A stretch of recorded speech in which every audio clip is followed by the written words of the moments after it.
ভাইজান একখান কথা, ওই আপনাকে গ্রামের হারেস তালুকদার বুঝছেনি লোকজনরে কই বেড়াইতেছে মায়াবতী সরকার বলে আপনারে খুন করার লাই লই গেছে। আই তো এই কথা শুনি অস্থির হয়ে গেছি বুঝছেনি, আমার তো কান্দন থামে না। হ্যাঁ সেদি দিনা বলছে যে আপনি বাঁচি আছেন, তখন আম্মা একটু ঠান্ডা হয়েছে বুঝছেনি। শোনো, আমি এখানে খুব ভালো আছি, তোমরা কোনো চিন্তা করো না। মিলন হবে কতদিনে আমার আশরাফকে ফোন দিছিলি? না ভাইয়া এখনো দেয়নি।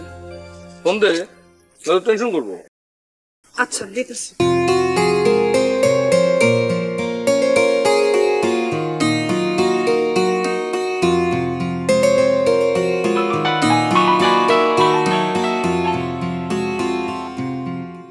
মন করতে কি নেই?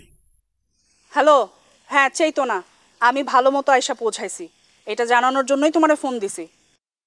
শোনো, ভাইজান আমারে আজকে ভাইজানের লগে থেকে যেতে কইছে, আমিও রাজি হয়েছি। ভালো হয় যদি একেবারে থাকি যাও। শোনো, তুমি আব্বার এটা একটু জানাই দিও। ভাইজানের লগে কি কথা কইবা? ও ভাইজান নি, আচ্ছা দাও দাও। হ্যাঁ দিতাছি, নাও। ভাইজান, আশরাফ কথা।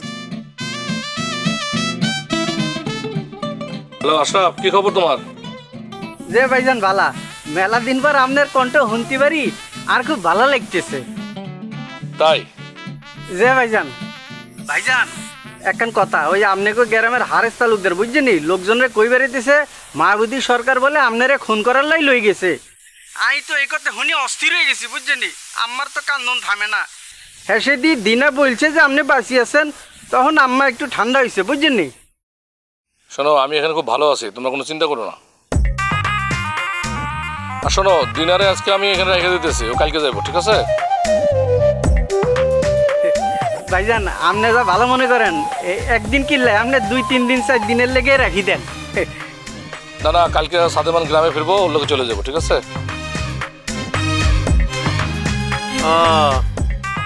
আচ্ছা, ওই সাদেমানের লগে গেলে তোমার কোনো সমস্যা নেই তো? না না ভাইজান, আর কি এর সমস্যা, দিনার যা ভালো মনে করে, দিনের যা ভালো হে নিয়ে আল্লাহ ভালো বুঝছেন নি। আচ্ছা ঠিক আছে।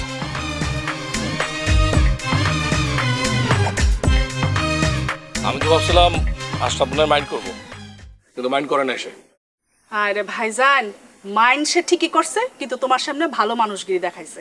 নোয়া খেললেন না, যেখানে যা দরকার হয় সেখানে তাই করে। আরে না না না, যত খারাপ মনে করতেছো তত খারাপ না, ভালো আছে। ভাইজান তুমি তো ওরে চিনোই নাই, ও যেখানে থাকে ইবলিশ এনে থাকার দরকার পড়ে না। ধরো কি কথা বলছো?